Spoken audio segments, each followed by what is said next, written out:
उन्नती live updates, जनतेचा आवाज, सत्याचा प्रकाश. सोनपेठ घरकुल घोटाळा, 2,58,00,000 रुपयांचा अफार प्रकरणी गुन्हा दाखल. प्रशासकीय वर्तुळात खळबळ. सोनपेठ नगर परिषदेच्या प्रधानमंत्री आवास योजनेतील निधीचा अपहार केल्याप्रकरणी तत्कालीन मुख्याधिकारी आणि संबंधित अधिकारी कर्मचाऱ्याविरुद्ध सोनपेठ पोलीस ठाण्यात गुन्हा दाखल करण्यात आला आहे. तब्बल 2,58,00,000 रुपयांचा या कथित घोटाळ्यामुळे परभणी जिल्ह्यात मोठी खळबळ उडाली आहे.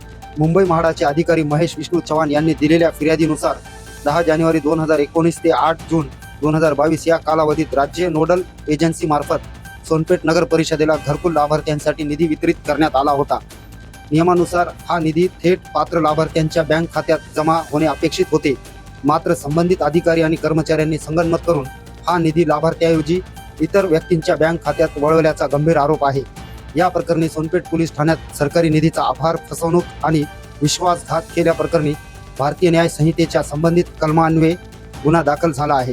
पोलीस निरीक्षक अशोक गित्ते यांच्या मार्गदर्शनाखाली पुढील तपास सुरू असून या प्रकरणात लवकरच मोठे मासे गळाला लागण्याची शक्यता वर्तवली जात आहे. उन्नती लाईव्ह अपडेट्ससाठी रफिक पठाण.